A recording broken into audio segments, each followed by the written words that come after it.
क्या अमेरिका नहीं चाहता कि भारत का मार्केट बड़ा हो जाए और क्या इसी वजह से वो दुनिया की राजनीति में अलग अलग रणनीतियां अपनाता है।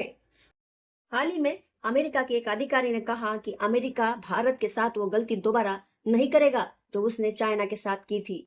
और नतीजा ये हुआ कि चाइना अमेरिका का एक बहुत बड़ा कंपटीटर बन गया।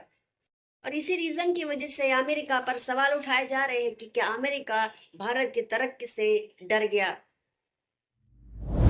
और यही वजह है कि कई लोग सवाल उठा रहे हैं कि क्या इसी डर की वजह से यूनाइटेड स्टेट अलग अलग रणनीतियां अपनाता है ताकि इंडिया का बाजार बहुत तेजी से न बढ़े।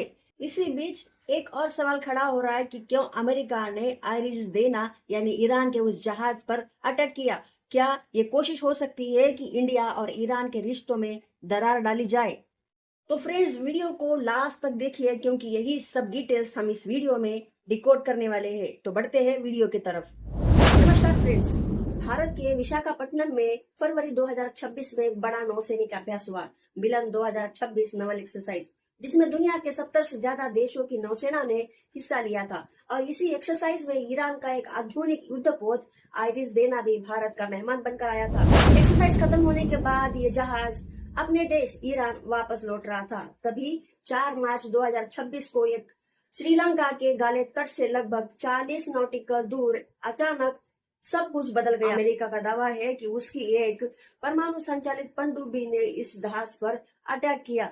अभी समझते हैं कि टॉर्पिडो क्या होता है। टॉर्पिडो एक अंडर वाटर मिसाइल है जो सबमरीन या जहाज से छोड़ी जाती है। इसके आगे के हिस्से में भारी मात्रा में एक्सप्लोजिव या बारूद होता है और पीछे एक इंजन या पॉपलर जो इसे पानी के अंदर 100 किलोमीटर पर आवर की रफ्तार से छोड़ता है। अगर इसके इफेक्ट तो समझे तो ये बिल्कुल वैसा ही है जैसे कोई जहाज की रीढ़ की हड्डी तोड़ दे। और इसी घातक टॉर्पीडो से अमेरिका ने ईरान के युद्धपोत पर हिंद महासागर में यानी कि भारत के नजदीक श्रीलंका के पास इस पर अटैक किया। यहाँ पर अमेरिका का ये कहना है कि उन्हें नहीं पता था कि ये भारत का मेहमान है और मिलन 2026 में शामिल हुआ है और ये हमला उन्होंने उनकी सिक्योरिटी के लिए किया। जैसे ही अटैक हुआ वैसे ही श्रीलंका की नेवी ने ये बचाव अभियान शुरू किया। अब तक 87 लोगों के मौत की पुष्टि हो चुकी है और 32 नाविकों को जिंदा बचा गया है, जबकि कई लोग अभी भी लापता बताए जा रहे हैं।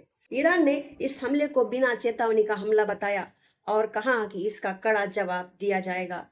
अब यहाँ पर सबसे बड़ा सवाल ये है कि क्या अमेरिका ने वाकई दोस्ती निभाई, क्योंकि किसी भी देश के मेहमान पर हमला होना उसकी सिक्योरिटी पर सवाल खड़े करता है। क्या ये दोस्ती का इम्तिहान है या दुश्मनी का नया आगाज। आज भारत 4.8 ट्रिलियन की इकोनॉमी के साथ दुनिया का चौथा सबसे बड़ा बाजार बन चुका है और वहीं पर आज तक एक नंबर पर रहने वाली दुनिया की सबसे शक्तिशाली इकोनॉमी 35 ट्रिलियन डॉलर के साथ में अमेरिका है। लेकिन फिर भी अमेरिका अलग अलग देशों पे अपनी रणनीतियां अपनाता रहता है। उसी बीच यूएस के डिप्टी सेक्रेटरी क्रिस्टोफर लिंडाउ ने साफ कर दिया कि अमेरिका ने 20 साल पहले चाइना को मार्केट बढ़ाने की छूट दी थी, जिसका नतीजा ये हुआ कि आज चाइना उनका सबसे बड़ा कॉम्पिटिटर बन गया है। और वही 20 साल पुरानी गलती जो हमने चाइना के साथ की थी वही हम भारत के साथ नहीं दोहराना चाहते। यहाँ पर ईरान का कहना है कि अमेरिका हमेशा दोस्ती का नकाब पहनकर अपनी इकोनॉमी बचाता है। वही इजराइल का कहना है कि यह बदलता रिश्ता जियोपॉलिटिक्स की नई हकीकत है, जहां हर देश अपने मुनाफे के लिए खेल रहा है। और इन्हीं सब बातों को अलग अलग एंगल से देखा जा रहा है। हालांकि इन सवालों के पक्के सबूत अभी सामने नहीं आए, लेकिन दुनिया की राजनीति में हर कदम के पीछे अक्सर एक बड़ा खेल जरूर छिपा होता है। इस पर भारत का सबसे बड़ा स्टैंड है कि अमेरिका को कड़े शब्दों में भारत ने बता दिया है कि मिलन 2026 जैसे पीसफुल एक्सरसाइज से लौट रहे जहाज पर हमला करना गलत है। भारत का स्टैंड ये है कि डिप्लोमेटिक प्रोटोकॉल का उल्लंघन है, क्योंकि वो जहाज भारत का ऑफिशियल गेस्ट था। भारत ने इंटरनेशनल मैरीटाइम ऑर्गेनाइजेशन में यह मुद्दा उठाया है कि इंडियन ओशियन को युद्ध का मैदान नहीं बनने दिया जाएगा। इसी के साथ ही भारत के विदेश मंत्री एस जयशंकर ने कहा कि भारत की तरक्की किसी और की गलती से नहीं बल्कि भारत की अपनी ताकत और मेहनत से तय होगी। यानी कि भारत का संदेश साफ है कि भारत का उदय किसी की मेहरबानी से नहीं बल्कि भारत की क्षमता, मेहनत और आत्मनिर्भरता से होगा।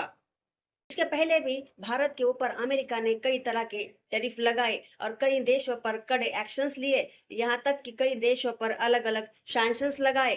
और इन्हीं सब बातों को जोड़कर देखा जा रहा है कि क्या अमेरिका भारत की तरक्की से डर गया, और क्या इन्हीं रीजंस की वजह से अमेरिका भारत के साथ भी अलग अलग रणनीतियां अपनाता रहता है, और क्या ईरान के उस जहाज पर होने वाला हमला भी इसी एक स्ट्रैटेजी का हिस्सा हो सकता है। हालांकि इसके कोई पक्के सबूत अभी नहीं है, इस घटना को एक बस दुर्घटना के तरह ही देखा जा रहा है। तो फ्रेंड्स, आने वाले समय में ये देखना है कि क्या अमेरिका हिंद महासागर को एक बड़ा युद्ध का मैदान बनाएगा, और क्या भारत इन्हीं सब दबावों के बीच अपनी इकोनॉमी को तीसरे नंबर पर लेके जाएगा।